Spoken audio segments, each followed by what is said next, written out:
But first, a day after the Prime Minister said that the BJP is being hostile to the central government because of action taken against former Gujarat Home Minister Amit Shah, Gujarat's Chief Minister Narendra Modi has now hit back. He's in fact called the Prime Minister's remark laughable. Take a listen.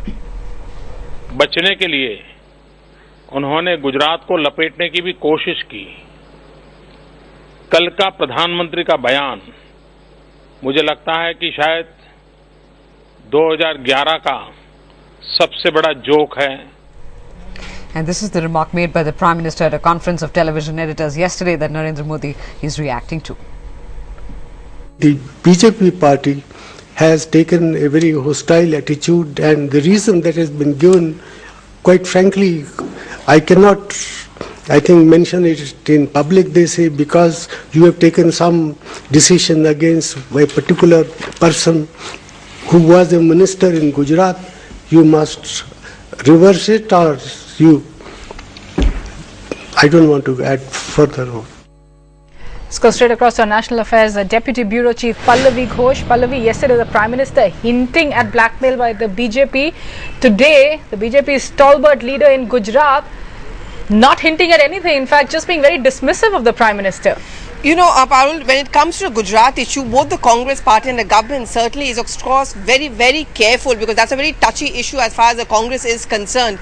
So it is very significant. It was very interesting when the Prime Minister actually raised this issue about Amit Shah yesterday being in custody, and the fact that now, of course, he's out on bail. I think what the Prime Minister was trying to do, and what the strategy of the government certainly seems to be, is pitting development versus politics. I mean, what the Prime Minister, of course, made it very clear yesterday when he met the editors was that it was the BJP was coming across as a roadblock to development. The BJP was not allowing for several of economic reforms or to have a reformist policy, because they were kind of objecting to many of the proposals which are being brought forward by the government. So in that case, it was not just an attack on Narendra Modi, it was more specifically an attack on the BJP. So once again, the Prime Minister, the economist Prime Minister, is showing that it could be a fight of development versus politics, and this battle between the Congress and the BJP.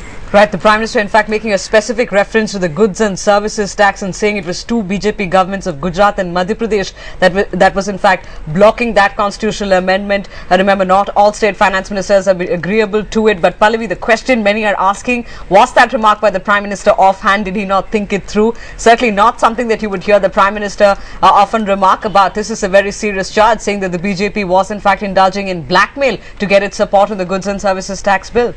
Well, I mean, you know, within the Congress party itself, sources are telling us that they were a little taken by surprise by the Prime Minister's comments on Gujarat. As I said, Smita, the Congress party is extremely careful when it talks about Gujarat. So this was a very strong statement really coming from the Prime Minister. But you remember the two states which you mentioned, Gujarat and Madhya Pradesh, both the states have made it their strategy. In fact, the chief ministers, both Shivraj Singh Chauhan as well as Narendra Modi, have always made development as their mantra. I mean, the reason why they came back to power, the reason why the BJP came back to power in both these states. Narendra Modi has always been speaking about the fact that his is a governance of development. So I think it was this key point which was actually raised by the Prime Minister when he tried to point out that the two chief ministers who always talk about development as being the reason why they came back to power also belong to a party which is actually being a roadblock to development. All right, we'll leave it there for the moment. Certainly interesting, the war of words between Narendra Modi and the Prime Minister.